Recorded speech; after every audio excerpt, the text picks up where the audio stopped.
Hi, I'm Kathy, and welcome back to Cathartic Conversations podcast. And I want to thank you for joining us today. Today, we have a guest who was featured in Psychology Today for helping adults and children with childhood trauma and also people who are having trouble adjusting to today's ever changing realities. He is a therapist, and I'm glad to have him on the show. I asked him to come to the show today to talk about depression. Cathartic Conversation podcast, please welcome Jaamal Ryan to the show. Thank you very much. Thanks for having Hi, Doctor me. Therapist No, it's Ryan. okay. How are you? I'm good. How are you doing I'm today? good. Yeah, I've been called doctor many times, especially when working in the hospital. But Okay, very good. Now I wanted to ask you a little bit about yourself, and is depression one of your specialties?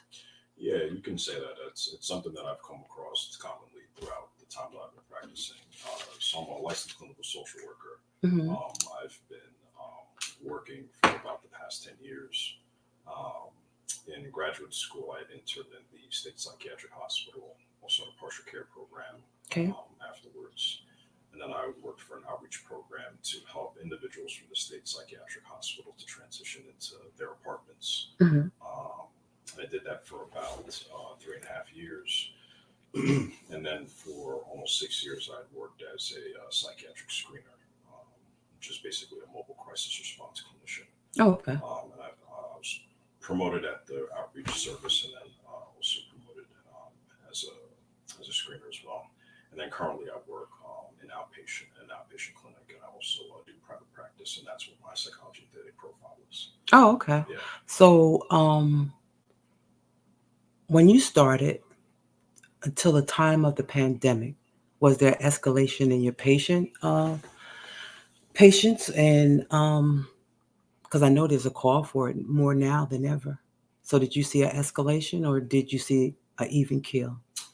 So interestingly enough, I had just entered private practice right as the pandemic was Oh happening. wow, that's interesting.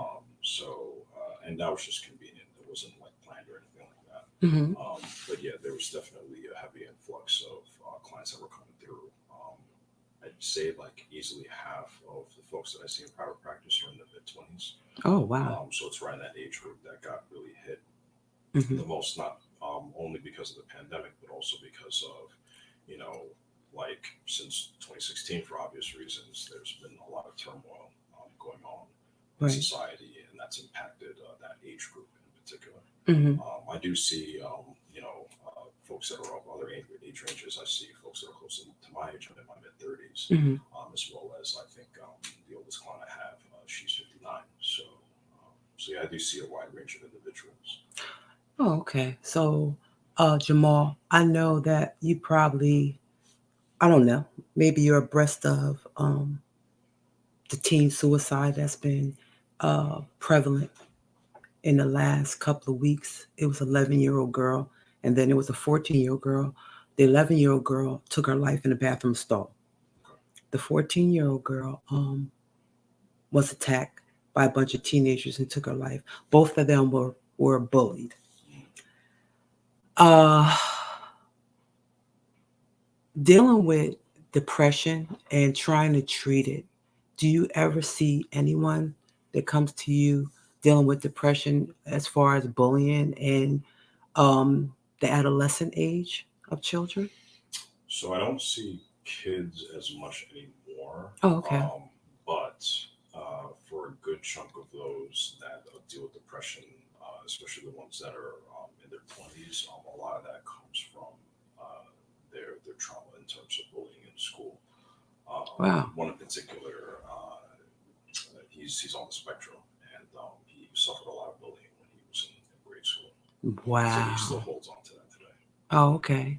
So I think we should, can you please possibly delve in a little bit about parents and what you think they should do as far as what are the signs of them going through something such as this and what preventable measures can we take as parents to grab our children and know the signs and bring them to someone such as yourself.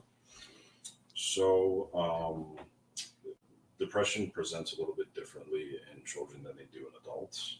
In a lot of cases, and it's not entirely different. There's a lot of overlap, but there is a lot of there's some differences. Mhm. Irritability and anger outbursts is a sign of depression amongst adolescents. Okay. And that's and if you know your child, right? Right.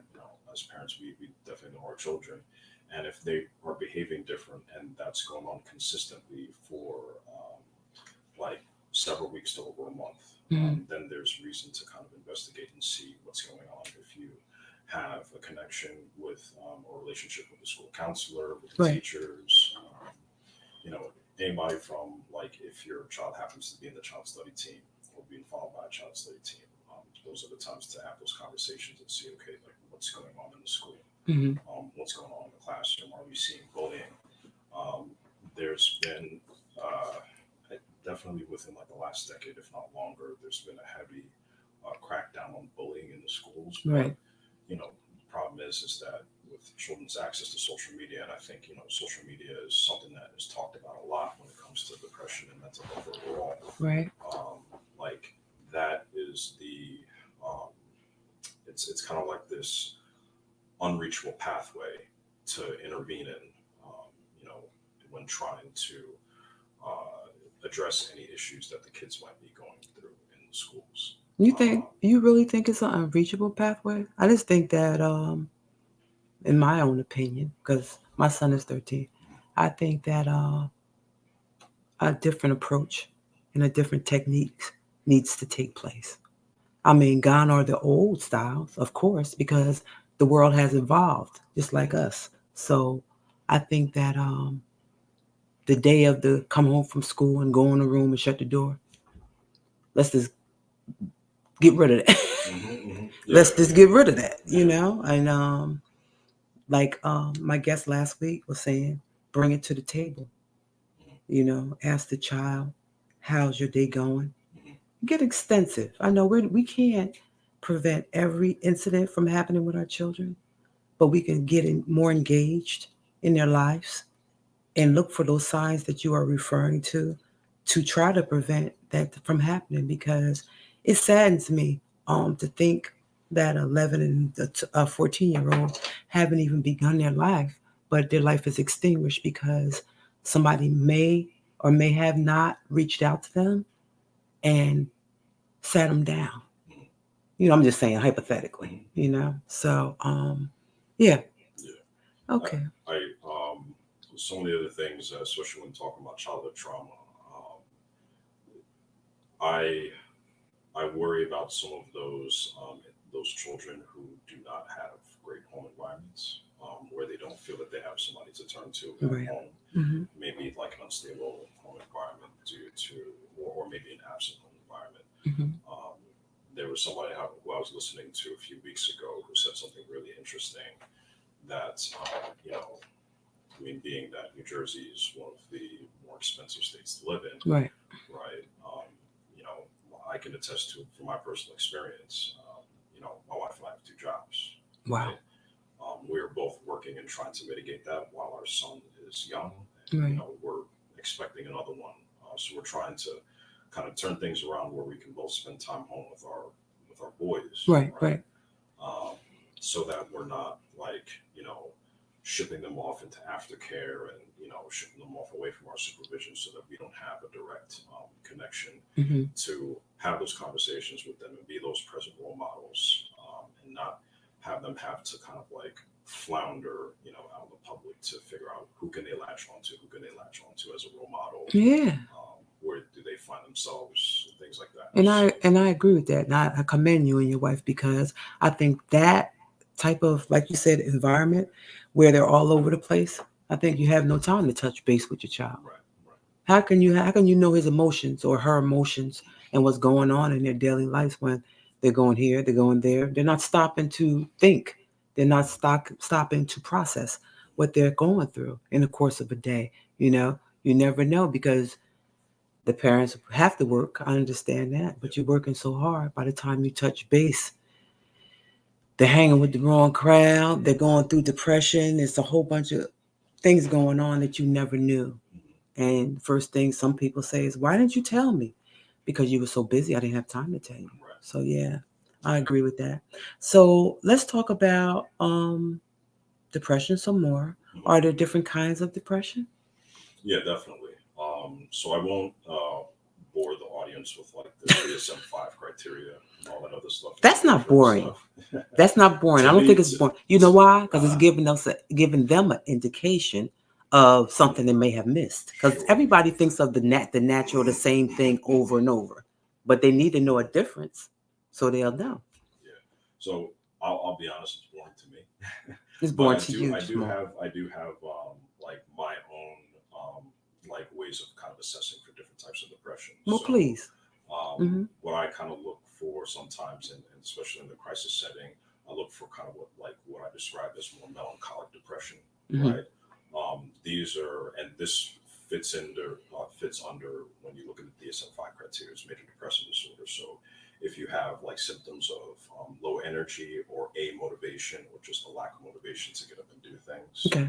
Um, if you're looking at it's called anhedonia or like just a lack of interest in the usual pleasurable activities. If you're somebody who likes to go outside, if you're somebody who likes to play sports, play video games, stuff like that. Mm-hmm. If you're engaging in these hobbies and it's just not doing it for you, right? Right. You're not enjoying yourself at all. Mm-hmm. That's a pretty big sign of depression.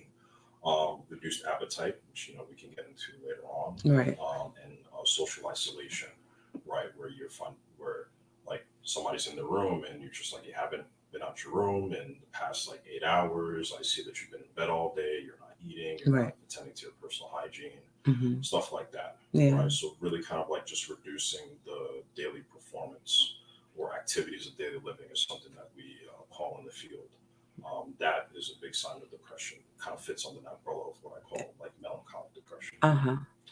Now Um, that one was very common. That one, you stay in your room, mhm, you don't have no appetite. yeah, So automatically that's the one everybody identifies with. right. Yeah. Then there's symptoms that kind of align more so with what used to be called dysthymia or now called persistent depressive disorder. Okay. And these are more like the individuals who are functionally depressive, right? So they are, they're eating, they're showering, they're going to work, but there's like just a sort of an underlying irritability Okay. throughout the entire day. They're not necessarily pleasurable people to be around. They Mm-hmm. sort of, um, they may make like, snarky comments here and there. They also have a lack of, they're missing that connection, that ability to enjoy things Right. and stuff like that. And it's having that for like a really long time. It's like over a year, and they don't feel like they can kind of break free from that level of like just like a hint of misery life. But again, they're still functioning on a regular basis. Mm-hmm. They're not somebody who, if you were to look at and say, "Oof, that person's having a really bad day," like something's off with them. They Mm-hmm. don't present like that. But if looking at individuals who are more intimate in their lives, and they'll say, "Yeah, like they're just miserable. They're just Right. mad, things Well, like that." thank you, Jamal. Can we have depression and don't know we have it? Oh, definitely. Yeah, yeah, yeah. I'd say both. In both instances, yes. Mm-hmm. The persistent depressive disorder is very common. I have a client who he kind of like he may be. I would describe him. He's more on like the higher functioning end Mm-hmm. of the persistent depressive disorder. He's a he's a doctoral candidate, Mm-hmm. right? A PhD student, Right. right? So, but there is always like this low mood and like this constant like dissatisfaction with things and looking at things from a negative light. Right. And when we kind of broke down the different symptoms, and I had reiterated like, well, this is the diagnosis that I gave you, Mm-hmm. and he did his own research to look it up. He said, yeah, this makes sense, Oh, okay. right? So definitely you can go on for years and not know that you have it. Okay. So if we go on for years and uh, not know that we have it, what is going to be the result? Um, it could be a wide range of things. If you're a higher functioning individual with depression, the result can be just like a lack of satisfaction with those social connections in your Mm-hmm. life. Um, I think like that's probably the biggest indicator because if you're trying to be like intimate with somebody, say in like a romantic relationship, you're dating somebody and they get closer and closer to you and they realize that like you're just not into the relationship, Right. right? You're always having like this negative outlook on things. Mm-hmm. They may make that decision to say, I'm just not happy around you, and they may leave the relationship, right? Sense of loneliness too, right? So that can be a result of like long term, Mm-hmm. persistent depressive symptoms going Okay. on for a while. Yeah. That's just one though, because I'm thinking like, and you tell me if I'm wrong. I'm thinking if you go along being a functioning depressive person, I'm thinking sooner or later, uh, just like anything else, for lack of a better word, short circuit, Hmm. self-destruct. Hmm. That's the first thing that comes to my mind because how long can you internally go and carry depression around before it starts taking an outer appearance within you? Am I right or wrong? Yeah, and that's when things get a little bit more concerning and suicidal thoughts can start to come into play as well. Right. That's what I thought, Jamal. Okay, now, how can you tell when depression needs to be treated with medication? So the conventional answer for that is if you've gone on for several months in psychotherapy, and there are there are various depression scales that you can use to kind of test this if Mm-hmm. you're really concerned as to whether or not you need to take medication or not, and you're reassessing yourself like on a weekly or biweekly basis, and your scores have not moved in the positive direction on this depressive scale and you've been in psychotherapy for a while, then Mm-hmm. it might be the time to look into getting medication. Okay. Um, that is one component. On the opposite end, going back up to some of the earlier types of depression, there are very, very demonstrative signs that, like, okay, this person needs to be treated with meds, Mm-hmm. right? If you're talking about somebody who hasn't showered in a week or somebody Right. who's lost like 15 pounds in a month because they're not eating, um, things like that would very likely need like some sort of pharmacological intervention to help Right. them Mm-hmm. boost their mood up so Mm-hmm. that they can function again. Oh wow. So that's like the red flag right there. Yeah, yeah. Okay. All right. So it's internal, right? So what kind of lifestyle changes will help us, for lack of a better word, here I go again, Hmm. lift our vibration because I think it's all connected. So the one thing that I was You sort of look like what? no. This is me trying to read my notes. Oh, okay. Yeah. Um, Or is there something we can do to lift it up? Absolutely. Okay. Yeah, Okay. absolutely. So I had a session with somebody last week, Hmm. and there's something that I always kind of resort to whenever I want to whenever there's like sort of a stopgap in therapy where like we're running into a wall and we're not seeing much progress, or I want to kind of like reassess Hmm. their quality of life. And this is something that has been passed around a lot for the past like at least decade. It's called the 8 dimensions of wellness, Okay. right? And it has like this comprehensive criteria of like the eight different areas of your life, Hmm. right? So I was reviewing this with him in session, and we got to the environmental, and kind of what we were talking about earlier in regards to childhood trauma. There was a significant amount of that had occurred, Right. and he had admitted that because of that, he had retreated to his room, right? Hmm. So his room over the years became like his catch-all for everything, Right. right? Right. His workspace, his space of entertainment, his space of sleeping, the place where he just passes the time, doesn't do anything else, Hmm. right? And we talked in which he can sort of like break himself free from that and like really designate like, okay, my bedroom is only for these specific tasks, Hmm. right? It only represents a place where I do these things, right? If I'm going to work, I'm going to step out and go to the dining room, right? If I want to entertain myself, I can do it in here or I can do it somewhere else. Hmm. It's really kind of just like breaking, not bedroom to be like the place that you do everything. Right. Right. Mm-hmm. And over the pandemic, I think that there was a lot of conversations about that where, because we most of us had to work remotely during the Right. pandemic, Mm-hmm. and there was all alcoholism went up, substance abuse went up during the pandemic, Yes. right? Absolutely. And it was a lot of that was because people just did not know how to manage their daily Yeah. routine. It was different. It was very different. Yeah. Yeah. But to more answer your question, a daily routine I think is very important, Mm-hmm. right? Um, I find that a lot of folks, especially those that are underprivileged economically, they sit around. They don't do much. They don't have agendas and routines and things that they have planned throughout the day. Mm-hmm. So that's a big thing.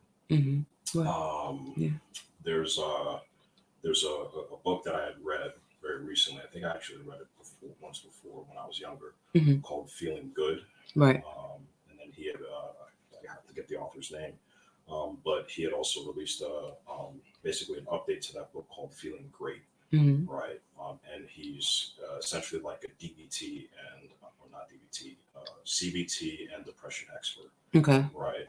And he has tons of tools in his books to help people, combat their symptoms of depression. And Right. based off of his book, I sort of like made my own journaling entry Right. where you would list like the various types of cognitive distortions that suck people into feeling more depressed, Mm-hmm. and then a way to sort of like, as we call it, put the thoughts on trial, Mm-hmm. right? So if you have like some kind of if you have CBT material, which there's tons of that resources online that you can use, Okay. right, and use that on a somewhat And consistent for our basis. viewers, can you explain what CBT is? Yeah, it's cognitive behavioral therapy. Okay. Right.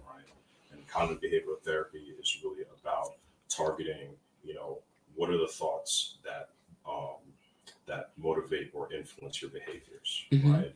And where I specifically focus on is what's called cognitive distortions. It's Okay. the different types of automatic thoughts that we may resort to in looking at things negatively. We may be overgeneralizing things. We may be catastrophizing things. We may be jumping to conclusions and mind reading what somebody else is doing, or fortune telling, maybe, which Mm-hmm. means like we're assuming that they're going to do something. We may judge ourselves, a distortion called labeling, where we Wow. may, call ourselves all sorts of names or call the other person all sorts of names. So we're making up a scenario in our heads, Right. basically. Yeah. Mm-hmm. One of my favorite ones, which is I think it's big for like interpersonal stuff, is should statements. That's another cognitive distortion where we look at somebody else, and I think this is big on family relationships, romantic relationships, where we look at the other person, we're like, they should be doing this. Right. It's like, should they though? Like, or would it be nice that they do that? Mm-hmm. We need to measure our expectations for other people. That's true too. Because if we set a high bar that everybody has to meet, Yeah, you're gonna always get disappointed. Yeah. Precisely, we're constantly going to be disappointed by Mm-hmm. other people. So, Wow, that was interesting, and that was very informative. Jamal, okay, I'm depressed. You have me on medication. I come to you one day and I say, I want to do something alternative. I'm tired of being on this medication. It's making me feel loopy. It's making me feel crazy.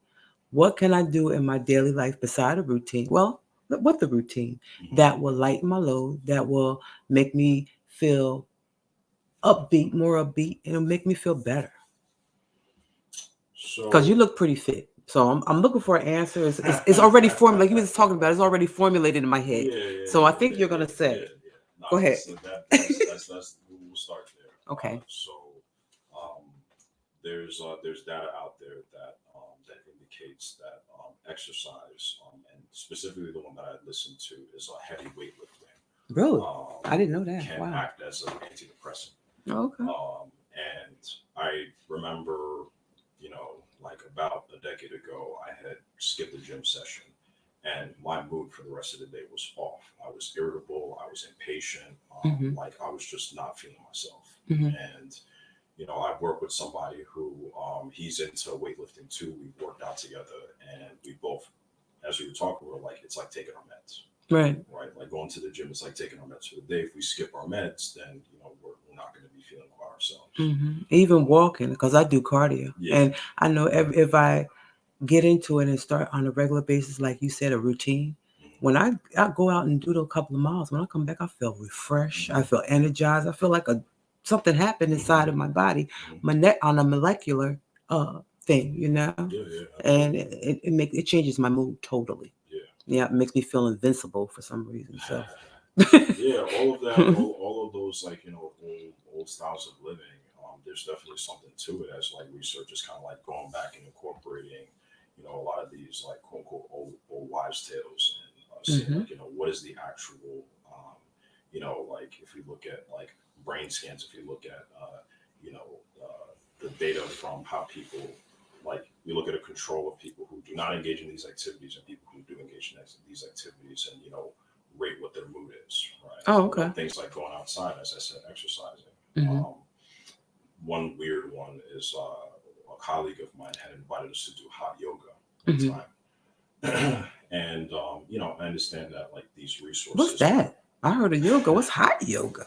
boy, hot yoga is, you're basically doing yoga poses, but in a room like a sauna. It's not quite as Oh, hot as a sauna. Like the wow. temperature's like maybe like 90 something degrees in there. Oh my But goodness. yeah, I mean, it's uncomfortable. It's Hmm. very uncomfortable. It can be painful. Hmm. But I remember when I went home that day, it was, I can't describe it anything else, but like I felt like I was floating for the rest of the day, Hmm. right? Like it was a weird headspace. It was positive, right? But it was a weird headspace that I never really felt before. Wow. So I think that like stuff like that is really, really helpful. Yeah. Okay. Thank you, Jamal. Okay. Is there a crisis plan for people who suffer from depression? And what should a person do in emergency? Definitely. So yeah. So as I said, I worked as a psychiatric trainer. I technically still am, because I uphold my screening license. I work per diem as a screening clinician. Oh, okay. And so community mental health programs will have what's called a safety plan, Hmm. right? And it sort of like breaks down, step by step. What is the one thing that's worth that in your life that's worth living for, right? So as a reminder, it's like, okay, it's my son, okay, like he's the one thing that's worth living for. I want to remind myself of that so I don't deviate into having more suicidal thoughts. Right. Um, Thinking about what are some of the warning signs that you're not okay. Are you noticing that you're isolating more? Are you noticing that you're having more crying spells and stuff like that? Those are indicators that you could say for yourself that I'm starting to not be okay. Hmm. Now what? Remind me. Now what's the difference between adults and children? Because I would think someone like 11 or 12 years old may not be cognizant of those emotions. Mhm. Maybe. So um, that's probably makes them progressively get to that space of there's no way out. So what's the warning signs that us as parents should be looking for as far as them not being cognizant of the routine they have took on when they entered in depression that makes them get to that space where there's no way Yeah, out. Hmm. I always ask those questions. Like, if I was an outside observer looking at you, how would I know that you're not doing okay? Exactly. Instead of them saying internally, like, what those signs are, because, like you said, somebody from the outside looking at them might not see it. Hmm. And back to something I mentioned earlier is, is your child off baseline, meaning that are they not acting themselves? Right. If your son or daughter is usually somebody who you know will run to you, jump in your lap, and sit right next to you on the couch and watch TV, right? And then all of a sudden, they come home from school, they're not talking, right? They go in their room, they shut the door, and then Right. they're in there. You Hmm. call them for dinner, they're like, nah, I don't want to come out, right? Okay. Has this gone on for the entire week? Has this gone on for like the past 2 weeks? Something is wrong, Hmm. right? And then that's when you need to, you know, assertively press yourself in and be like, what's going on? You're not yourself. I know you're not, Right. right? So tell me what's going on. Hmm. But then to go down the crisis plan, you know, what we also ask people are who are people that you can talk to when you're having a bad day. Oh, Do you okay. talk to mom and dad? Do you talk to your friends? Do you talk to your siblings and stuff like that? Hmm. And then you get into the crisis situation, right? Now, for parents, it's a little bit easier, right? Because you can just say, okay, we're going. Hmm. You know, if and to explicitly state, what a crisis situation is, right? It can be, and when we're talking about depression, number one, Right. they're expressing suicidal thoughts, right? They're making statements of, I think I want to kill myself, right? Mm-hmm. I'm thinking about dying, right? That's when you need to take them in for an assessment. Right. Um, on the opposite end, kind of stepping away from children for a second, there was a woman that we had seen multiple times in crisis. Mm-hmm. She was very frail as is, right? I feel that she might have had a medical condition that was contributing to that. Right. But regularly, she would just not eat. And she would drop from like the mid 80s. And I think the lightest weight that she had dropped down to is like the high 60s. Oh, wow. Extremely frail. It wasn't an eating disorder, it was just depression, Mm-hmm. right? I mean, very, very, very like just poor functioning. And every single time we got called, we had to take her. Mm-hmm. We had to send her to the hospital, like stabilize her medically, Right. because her vitals were not okay, at that weight. Mm-hmm. And then, once she got back up to like being more medically stable, then she was transferred to the psychiatric hospital. But in any instance where if they have a chronic medical condition Mm-hmm. that they are not taken care of, Right. right? Like if someone has high blood pressure, if they're diabetic, and they're just not tending to those needs, Mm-hmm. that's a crisis. Yeah. No suicidality there. It's still a crisis though, because their depression is affecting their ability to take care of their basic needs. Mm-hmm. But back to the suicidal stuff, Mm-hmm. you know, we need to. I think we need to have you see somebody in an emergency situation. Right. And then here in the state of New Jersey, we have what's called a screening law, and every single county in the state at least has one screening center. I believe Essex County is the only one Oh, that okay. has three. Oh, okay. And they could go about it a couple of different ways. If you're a parent, you take a child, Mm-hmm. right? If say you're a single parent, mom, weighing like above 50, and then you got a 200 or 190 pound, 6 foot, child, right? And they're extremely resistive to doing that. Mm-hmm. And be like, okay, well, we may need to call emergency services and have them, escort you to the emergency room, Right. right? Now, as a child, like, the screening law doesn't really pertain to them, right? But as an adult, it does. Mm-hmm. And that's when, the mobile response team will come out, Mm-hmm. they'll assess the individual in question, make the determination on the spot if they need a further evaluation. If they don't, they'll leave them. If they do, then they'll say, then we need to have you escorted. Right. By the law, it's escort by police. Okay. But in 98% of cases, EMS is usually the one that does the transportation.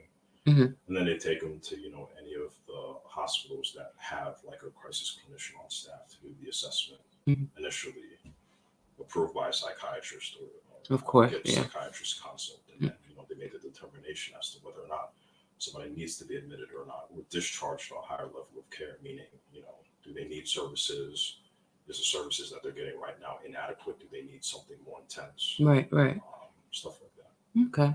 Well, let's go back and talk about what you was discussing before with the children who do not have parental care at home. Mm-hmm. The ones that's not fortunate to have someone really involved or engaged in their lives for one reason or another. I'm coming to you as the principal. I called you up, Jaamal, Mm-hmm.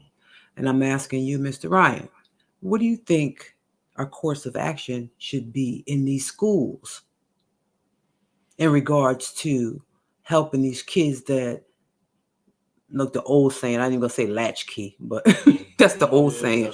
But the ones who take care of themselves, basically. What do you think we should do? To maybe step away from what actually is going on in the schools, they have IEPs and 504 plans for those that have. Oh, really? They have, they're followed by child study teams, and they may make certain accommodations for children. If there's a learning disability, they'll make the appropriate accommodations for that. If there is emotional disturbance in the child, they'll make accommodations for that as well. Oh, that's cool. I didn't know that. Yeah, as for what specifically those accommodations look like, I don't know all the details because I've never worked in the schools. Mm-hmm. But I've seen a number of kids that have had those supports in class. and in the worst case scenario, and this probably steps to this answers one of your questions, is they may transfer them to an alternative school if the child is like too quote unquote behavioral. Um, I'm very hot and cold on that to be You are? personally, yeah, because I mean, the alternative schools, they have the alternative schools and then they have the behavioral schools, right? Right, right. Okay. Well, I'm sorry, the alternative schools and the therapeutic schools, Therapeutic schools, right? Yeah, yeah. the therapeutic schools are, they have the building that I worked in crisis is attached to the therapeutic school. So on a regular basis, I'll pass through and kind of like see what's going on. We would have some of those children referred to our services. Okay. So they have, um, obviously, they have clinicians that see them on a regular basis. They have padded rooms. God forbid that the child becomes violent, Hmm. right?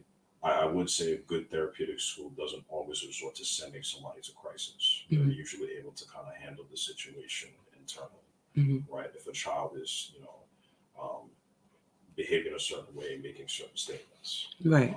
But what they should do is, what my personal opinion Hmm. is, find like certain types of activities that get them heavily involved outside of just the academic curriculum, right? Right. Something that like gives them some kind of progressive purpose. If you Outlet, yeah. Yeah, if Hmm. you find something in the child's interest that you can cultivate, whether it's coding, whether it's sports, whether it's engineering and robotics, Hmm. whatever it may be, whatever you can sort of pull the thread on what that child's really latched onto, Hmm. find a way to cultivate that child's interests, right? Because if you're not doing that appropriately, the child's going to float off into more negative Right. mental aspects. And I agree with that 100%, Jamal. Yeah. I could have said that myself. Mhm. I agree with that totally. Yeah. Now, okay, that was a great answer. Now, okay, I'm coming to you as somebody, the mayor of New York. Mhm. You know how many people are out on the street there, Mhm. and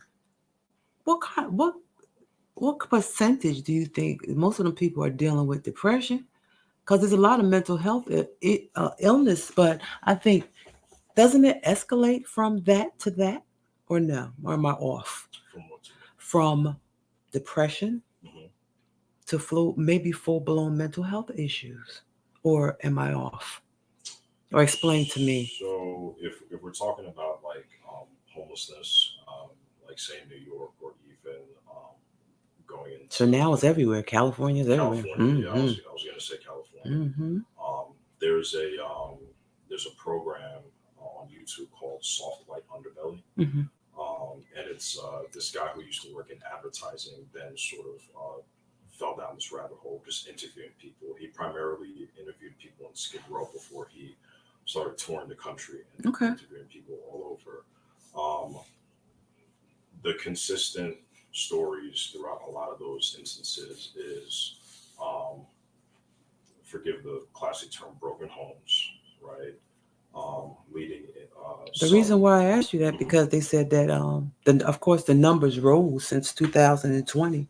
Yeah. They rose up, and I know that there's a lot of people who unfortunately, like you said, became homeless.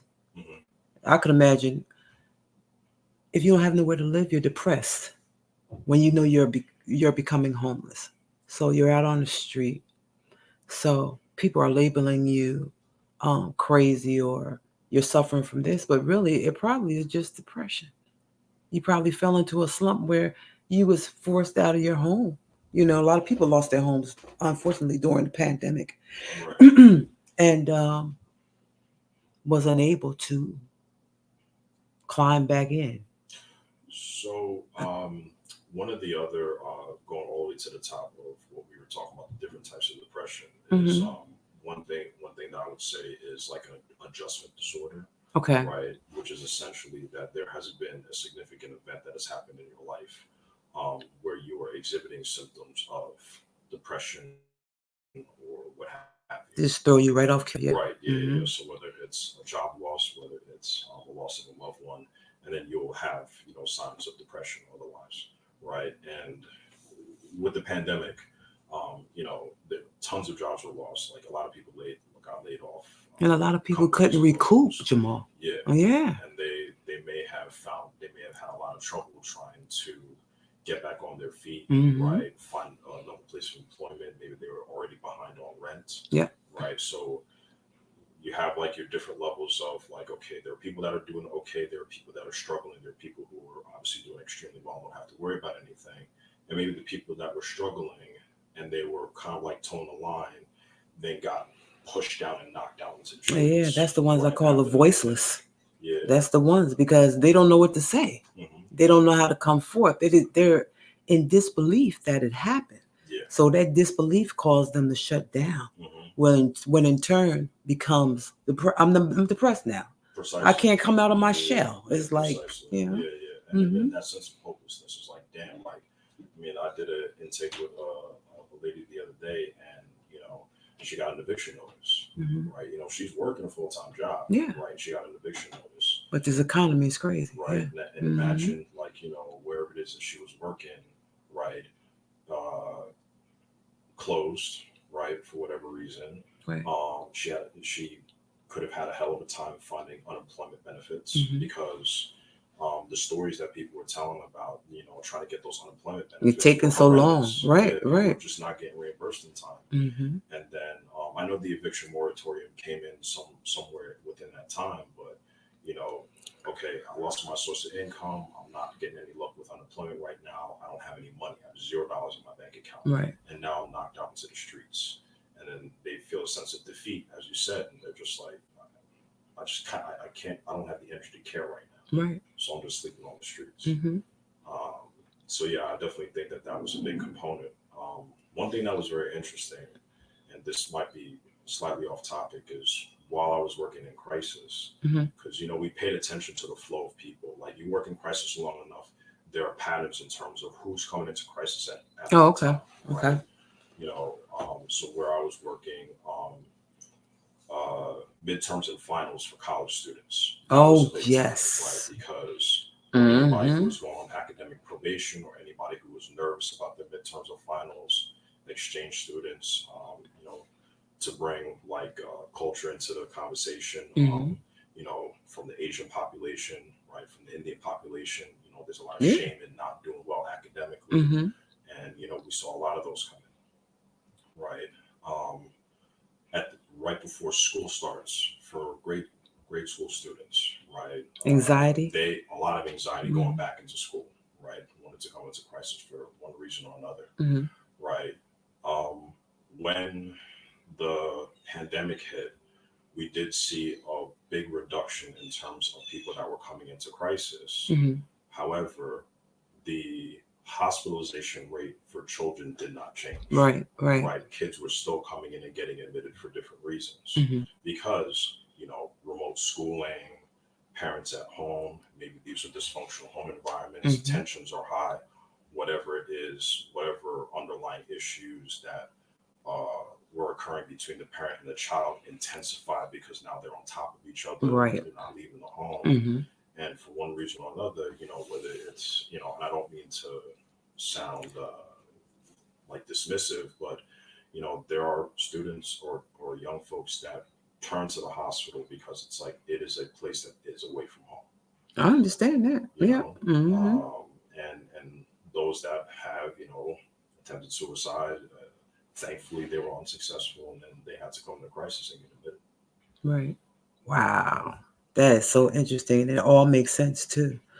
Um, if you, well, it's not if you, I want you to elaborate on whatever you would tell a person right now that's going through depression that, like we just stated, shut down because the last couple of years has been so traumatic to them, they can't even speak about it.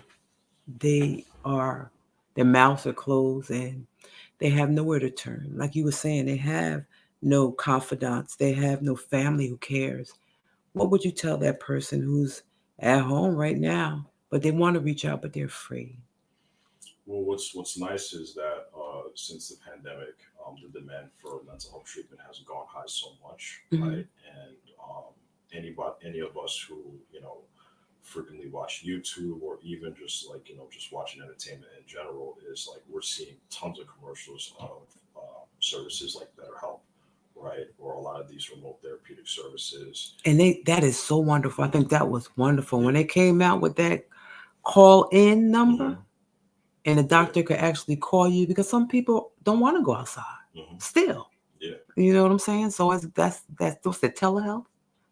BetterHelp is one BetterHelp. of the platforms. Yeah, Okay. there's a number of other platforms out there since then. You have any Um, numbers that you can give us at the end of the show? Did you get some? Oof. No. So for off the top of my head, one there are lots of suicide hotlines on 988. It's kind of like 911, but instead it's 988. At least around this area in New Jersey, Hmm.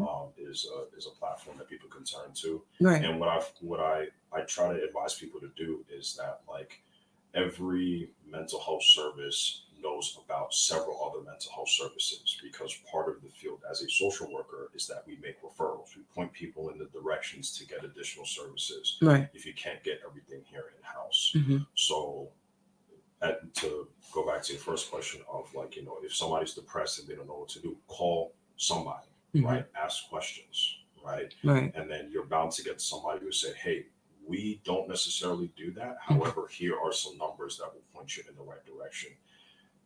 If you find yourself to be somebody who's impatient and hates the ping ponging of, like, this person will help me, this, if you have somebody that is supportive in your life that will be patient and sit with you and do that, Right. definitely take advantage of that. Hmm. But, like, as people are bound to kind of come across a lot of these remote services, like texting services and phone call services, and obviously telehealth over video or in-person therapy, Right. take advantage of that, Hmm. right? Like, you latch on to any of these services and then you're in the system, not in like a stigmatizing way, but in a way that, like, you can, as I said earlier, ask questions. If this is not helping you out, then you can get referred to somebody who will ideally be able to meet your needs more accurately. And is the wait usually a long time? Because what if someone calls and uh, they're in need of immediate attention, and Hmm. they tell them to wait 3 months or so? Is it like that or no? It can be, yeah.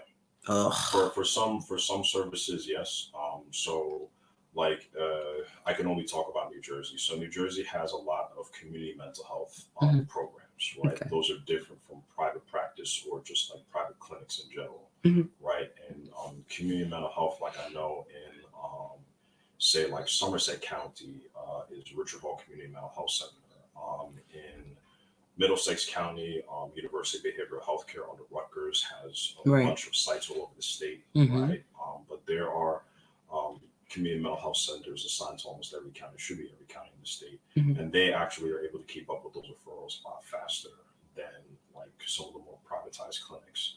I know for me, like, I've had a heck of a time trying to refer people out. Like, there was this one clinic where they were told me a 3 month wait. I said, I can't do that. That is I cannot crazy. do that. I Hmm. need somebody that is more responsive. Right. And the community mental health centers have been more on top of it. Now, say if you get into like a big community mental health center and, like, the services are inadequate in some need, Hmm. or not in some need, in some way, shape, or form. Hmm. As I said earlier, you're in the system, so that if that's not meeting your needs, then ask questions. See if somebody from that program can link you up to services Right.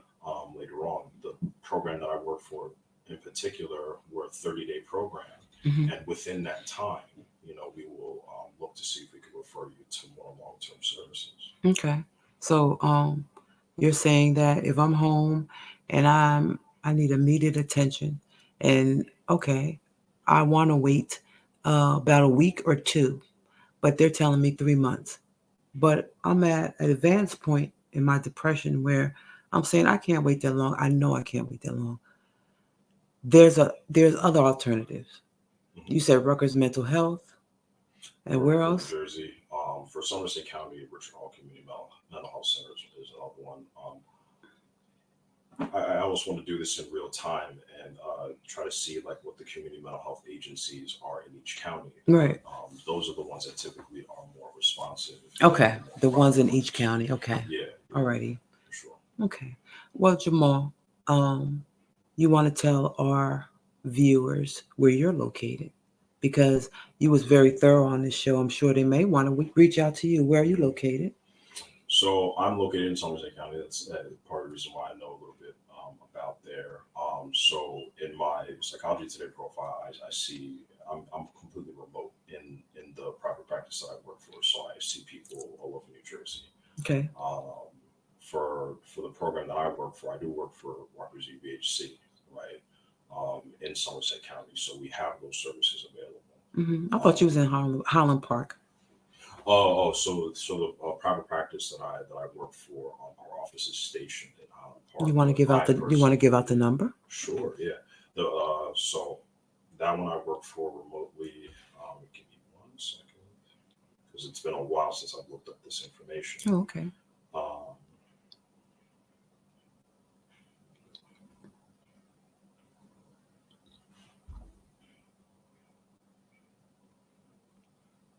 yeah, so it's 732-876-9587. I'll repeat it one more time. 732-876-9587. On my profile on Psychology Today. So, and disclosure, I'm not taking any new clients right now. Okay. I'm booked. Okay. So I've had demand. So if there's Do you give referrals? No.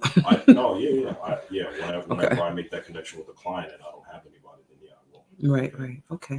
But I do apologize for anybody who's reached out to me and I haven't been able to get back to them because I've had a lot of inbox requests Okay. for services. Alrighty.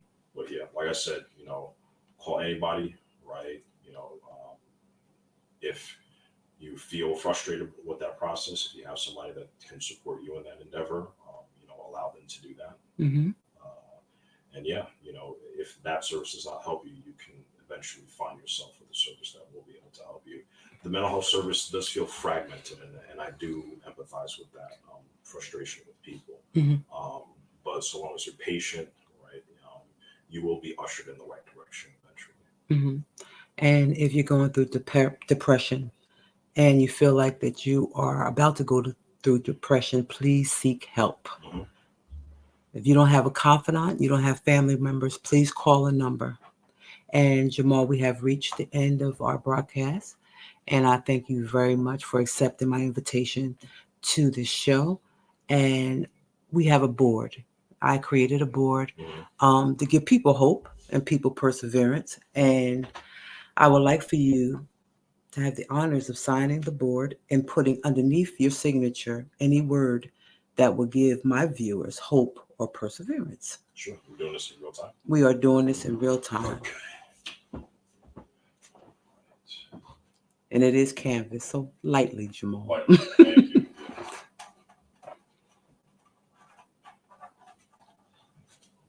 And after you finish, you can speak your word aloud or your quote aloud or whatever you're writing. So what I'll write is help is always available. Just please be patient. Okay. He said help is always available. Please be patient.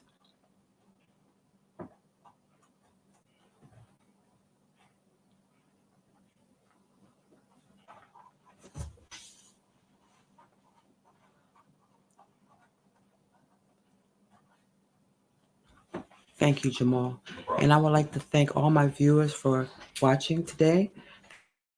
Thank you for coming to Cathartic Conversations. I'm Kathy, and I'll see you on the next show.